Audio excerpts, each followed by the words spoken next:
There's a story historians have gotten wrong for 200 years. On the morning of June 18th, 1815, at a farmhouse called Le Caillou near the Belgian village of Waterloo, the Emperor Napoleon sat down to breakfast. His marshals, some of the greatest military minds in Europe, gathered around him with grave concerns. Marshal Soult, Napoleon's chief of staff, urged caution. "Your Majesty," he said, "we should recall Marshal Grouchy and his 30,000 men. We're facing the British and the Prussians. This is too dangerous." Marshal Ryle, who had fought Wellington for 6 years in Spain, stood up and warned, "Your Majesty, if Wellington is here, you must know that the English infantry is impregnable. Their discipline is legendary. They will break half your assaulting columns." General Maximilien Foy, another Peninsular War veteran, nodded in agreement. "Wellington never shows his troops," Foy said, "but if he is yonder, I must warn you that the English infantry in close combat is the very devil." Napoleon listened to all of them. Then he dismissed their concerns with a gesture and said something that would echo through history. 30,000 men died that day. By nightfall, Wellington had defeated Napoleon. By the next morning, one of the greatest military geniuses in history was facing exile and disgrace. And for 200 years, historians have told the story this way: Napoleon was arrogant.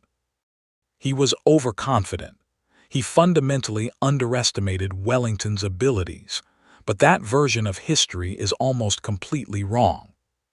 Because what people don't know is this: after Waterloo, while Napoleon was being exiled to St. Helena, Wellington did something remarkable. He privately told his friends that Napoleon's strategies had deeper flaws. But publicly, to the world, Wellington made a statement that would define his opinion of his greatest rival. And when you understand what he said, and why he said it, you begin to see the real relationship between these two titans. Arthur Wellesley, the man who would become the Duke of Wellington, was born on May 1, 1769, in Dublin, Ireland. 6 months later, on August 15, 1769, Napoleon Bonaparte was born in Ajaccio, Corsica. 2 men, born in the same year. Born in what they both considered contested lands: Ireland, a country occupied by Britain; Corsica, recently conquered by France. Both would spend their lives proving themselves to nations that didn't fully trust where they came from. Napoleon rose first.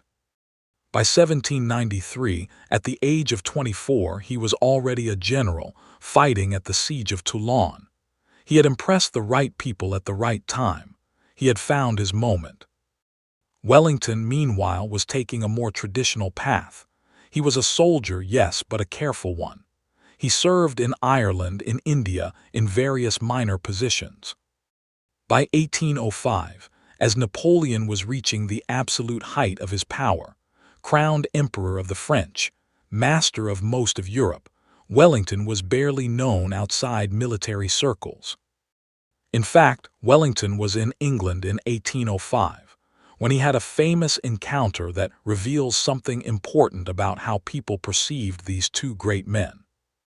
Wellington was in the waiting room of the War Office, requesting a new military assignment. There, he encountered Admiral Horatio Nelson, already a legendary figure after his victories at the Nile and Copenhagen. Nelson started a conversation. Wellington later recalled that Nelson spoke in a style that was so vain and silly as to surprise and almost disgust me. Nelson, one of the greatest naval commanders of all time, was essentially bragging about himself, boasting about his victories. Wellington stood there, listened to this celebrated man talk about how amazing he was, and was unimpressed. This moment tells you something crucial about Wellington. He didn't believe in his own legend. He didn't need to announce his greatness. That would come later through his actions, not his words. Napoleon, by contrast, was absolutely brilliant at creating his own mythology. He understood propaganda. He understood how to tell his story. By 1805, His legend was already larger than life. But there was a problem with Napoleon's legend. It was built on victories, and in 1808 something changed. Napoleon invaded Spain and Portugal. And almost immediately, he encountered a general who would resist him in ways no other commander had. The Spanish Peninsular War became a grinding 6-year nightmare for Napoleon. Every time he thought the war was won, another British general would appear and fight him to a stalemate. But in 1810, something shifted. A new British commander took over in Portugal. A general nobody had heard of. A general Napoleon would later dismiss as a mere sepoy general, a slur suggesting Wellington was just an Indian subcontinent officer with no experience of real warfare in Europe. That general was Wellington, and what happened next would fundamentally change Napoleon's war in Europe, even if Napoleon himself refused to acknowledge it. Wellington's campaign in the Peninsular War is one of the most strategically brilliant military campaigns in history. It was also completely different from how Napoleon fought. Napoleon believed in rapid maneuver, in concentration of force, in finding the enemy and destroying them through superior organization and willpower. It was a genius-level strategy when it worked. But it required mobility, supply lines that worked, and an enemy willing to fight in the manner Napoleon chose. Wellington fought differently. He fought defensively. He built fortifications. He trained his troops in rigid discipline. He kept his supply lines short and secure. He refused to fight unless the circumstances favored him. To Napoleon's way of thinking, this was timid. This was the opposite of military genius. And in Spain, Napoleon had a chance to prove his philosophy worked. He sent his marshals, Soult, Ney, Marmont, to crush Wellington. These were some of the greatest generals in Europe. They had defeated armies across the continent, and Wellington beat them, again and again, not through brilliant maneuvers. Through discipline, through fortifications, through an almost mechanical understanding of how to organize troops for maximum effect. From 1810 to 1814, Wellington fought in the Peninsular War. In that entire period, fighting against the best that Napoleon could send against him, Wellington never lost a major battle, not once. The most stunning example came in 1810, when Wellington built what he called the Lines of Torres Vedras, a 29-mile defensive fortification that stretched across the hills north of Lisbon. It was a fortress unlike anything Europe had ever seen. 150,000 Portuguese civilians, working under Wellington's direction, built 40 separate forts connected by walls, trenches, and artillery positions. Napoleon's marshals attacked this position repeatedly, and repeatedly they couldn't break through. So they did the one thing they couldn't afford to do: they starved. With Wellington's army safe behind the lines, the French had nowhere to forage, no supplies, no food. After 6 months they retreated. Napoleon called it cowardice. Wellington called it strategy. This was not luck. This was not accident. This was a fundamentally different way of thinking about warfare. Now here's the crucial part. What did Napoleon think of this? Publicly, Napoleon dismissed Wellington. The sepoy general was nothing. He was a coward who hid behind fortifications. He was afraid to fight a real battle. Napoleon's propaganda machine worked overtime to diminish Wellington's achievements. But privately, and this is where it gets interesting, Napoleon's assessments changed. In his private correspondence, in memoranda to his marshals, in conversations with his staff, Napoleon began to acknowledge something he would never say in public. Wellington was different. Wellington didn't make the mistakes other generals made. Wellington didn't take unnecessary risks. Wellington didn't let emotion drive his military decisions. Wellington was methodical, careful, and devastatingly effective. By 1812, Napoleon was forced to withdraw many of his best troops from the peninsula to fight the Russians. Wellington was left in command of the theater, and he used that advantage ruthlessly. The victories came faster. The campaigns became more aggressive. By 1813, Wellington won the decisive victory at Vittoria, which effectively ended French control of Spain. It was a crushing defeat, and Napoleon knew exactly who was responsible. Napoleon was furious. Not at his marshals, at Wellington, because Wellington had proven something Napoleon didn't want to believe, that you could defeat French armies without thinking like Napoleon. You could win through discipline, through logistics, through methodical planning instead of genius-level improvisation. That was dangerous to Napoleon's entire worldview. Meanwhile, how did Wellington talk about Napoleon? This is where the real paradox begins. Wellington, after having defeated every French marshal sent against him, after having won victory after victory while building his reputation piece by piece, had something remarkable to say about his opponent. Publicly, in interviews, in official communications, Wellington would make statements like this. Think about that for a moment. Wellington has just spent 6 years beating French armies in Spain.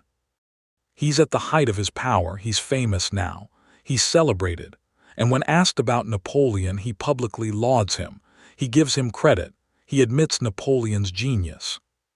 To his contemporaries, this seemed like respect, like magnanimity from a great general toward his even greater opponent, but it was more complicated than that. Because while Wellington was saying these things publicly, he was writing something very different in private. In his personal memoranda, in letters to friends, in conversations with his inner circle, Wellington was writing long, detailed critiques of Napoleon's military strategy. And these critiques were devastating. Wellington analyzed Napoleon's campaigns with the eye of a strategist. He looked at the invasion of Russia and saw catastrophic failure. He looked at the Spanish campaign and saw Napoleon overextending himself. He looked at Napoleon's entire approach to warfare and saw it as ultimately self-defeating. Why? Because Napoleon had forgotten something crucial about military science, logistics, supply lines, the absolute necessity of maintaining a secure rear. Early in his career, Napoleon had been meticulous about supply. He had learned as a young general that you cannot win wars on confidence alone. You need to feed your troops. You need ammunition. You need organization.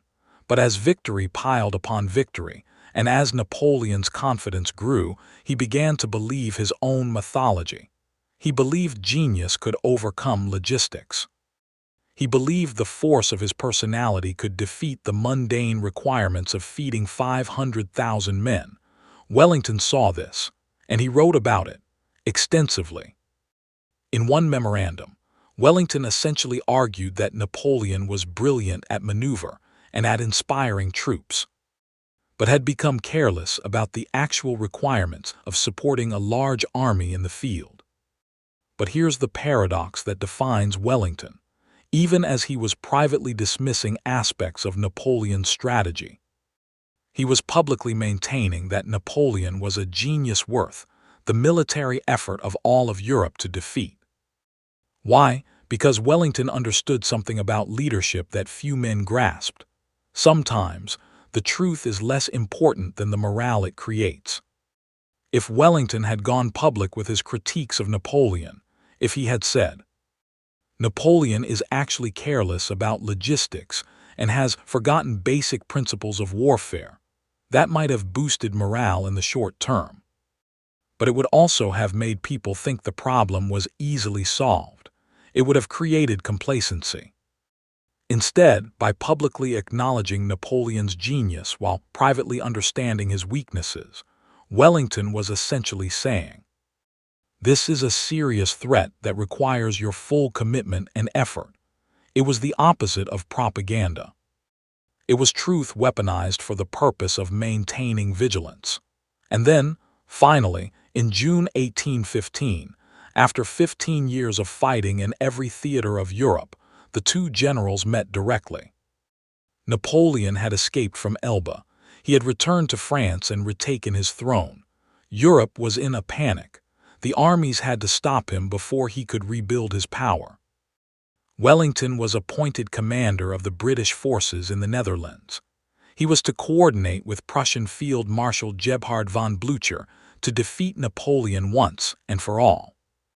On the morning of the battle at Lekelu farmhouse, the scene I described at the beginning of this video played out. Napoleon's marshals, men who had fought Wellington in Spain, were terrified. They understood Wellington. They respected him. They tried to warn Napoleon. But Napoleon, desperate, confident, maybe a little reckless after his sudden return to power, dismissed their warnings. There was one more thing that would prove him catastrophically wrong. The night before, June 17th, had brought heavy rain. The entire field was sodden, mud everywhere. Wellington's defensive positions, the ridge where his infantry was positioned, had become even more defensible because of the mud. Cavalry charges would be slowed. The wet ground would reduce the effectiveness of artillery. For the French to have any chance, they needed the ground to dry. They needed time. So Napoleon made a decision. He delayed the attack. He would wait for the mud to dry. This gave his artillery better chances. It gave his cavalry room to maneuver. But it also gave the Prussians time. Field Marshal Blücher's Prussian army was marching toward the battlefield from the north. Every hour that passed was an hour closer to their arrival. Every hour that Napoleon waited for the ground to dry was an hour that gave Europe's reinforcements time to arrive. By delaying to improve his tactical position, Napoleon had surrendered his strategic advantage. His genius had betrayed him. The very thing that made him great, his attention to detail, his insistence on perfect circumstances, became the mechanism of his defeat. And the battle that day was one of the closest-run military engagements in history. Wellington's armies held. Blücher's Prussians arrived at the crucial moment. By evening, Napoleon was defeated. As the sun set on the muddy Waterloo field, Wellington rode toward the Prussian lines to find Blücher. When they met, two old soldiers who had fought their entire lives for Europe's freedom, something remarkable happened.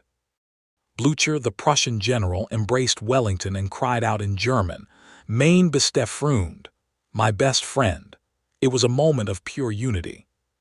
Two generals from different nations, different cultures, different armies, bound by a shared purpose and a shared victory. They had defeated the greatest military genius Europe had ever seen, not through individual brilliance, but through coordination, discipline, and mutual respect. That image, Wellington and Blücher embracing on the Waterloo field, would define the moment far more than the battle itself.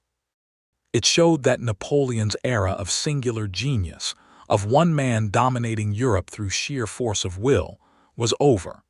The age of alliances, coordination, and shared strength had begun. With Napoleon defeated, the question became, what should be done with him? There were calls for execution. After everything he had done, the wars, the deaths, the destruction across Europe, some wanted him dead. Wellington had a chance to be decisive. He had a chance to say, "This man is too dangerous. He must be executed." Instead, Wellington advocated for leniency. He opposed Napoleon's execution. He argued for exile instead. It was an extraordinary act of mercy. Wellington had spent 15 years fighting against this man. Napoleon had killed thousands of British soldiers. British families had lost sons and husbands because of Napoleon's ambitions. And Wellington argued for his life. Why? Wellington understood something fundamental. Napoleon, despite his flaws, was a man of extraordinary capability, and executing him would have been unjust. It would have been revenge dressed up as justice. So instead, Napoleon was exiled to St. Helena, a remote island in the South Atlantic. And here's where the story takes one final, bitter turn. While exiled on St. Helena, dying slowly in isolation, Napoleon wrote his will. In it, he left money, 10,000 francs, to a man named Cantillon. Cantillon was an officer who had been tried and found innocent for an assassination attempt on Wellington in 1818. So even in exile, dying, Napoleon couldn't fully accept that Wellington had beaten him. He couldn't accept that he had misjudged his opponent that morning at Waterloo. Instead, he secretly funded a man who had tried to kill Wellington. It was the act of a man who couldn't reconcile his self-image with his failure. Wellington, meanwhile, returned to England as a conquering hero. He received honors, money, estates. He was celebrated as the man who had defeated Napoleon. But what he said, what he truly believed about Napoleon, remained private. So what was the real truth about what Wellington thought of Napoleon? It's more complex than either pure admiration or pure dismissal. Here's what we know from the historical record, from Wellington's own dispatches and verified private correspondence. Wellington, in public, maintained that Napoleon was a genius, that his presence on a battlefield was worth 40,000 men, that he was the greatest military mind Europe had ever produced. But Wellington, in his private assessments and military memoranda, was far more critical. He analyzed Napoleon's campaigns with surgical precision and found them fundamentally flawed. These two positions seem contradictory, but they're not. They're Wellington being simultaneously honest about two different truths. The public Wellington was acknowledging a military reality. Napoleon was incredibly dangerous. Napoleon's ability to inspire troops was legendary. Napoleon's tactical innovations had changed warfare itself. But the private Wellington understood something deeper, that Napoleon's genius was incomplete. That he was brilliant at certain things, maneuver, concentration of force inspiring men, but catastrophically weak at others. In his private notes, particularly after studying the Russian campaign and other late-career disasters, Wellington identified a crucial flaw in Napoleon's entire approach to warfare. Napoleon could not maintain supply lines over long campaigns. He could not sustain an army's logistics.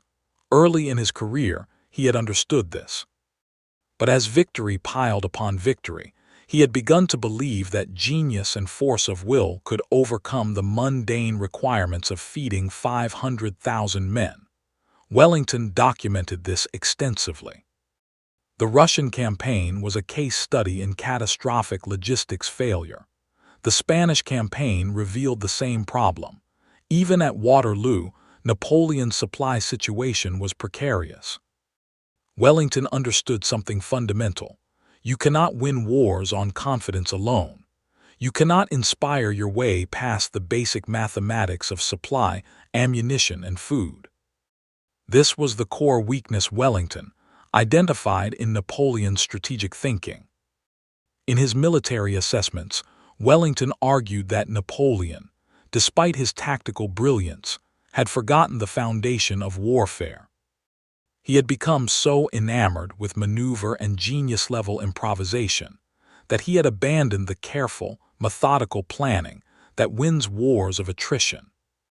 And here's the paradox that defines Wellington's true assessment. Napoleon was a genius. That was objectively true.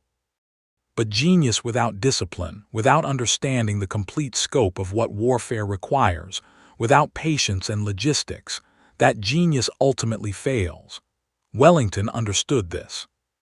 And he was saying both things at once. He is genuinely great and he is fundamentally incomplete as a strategist.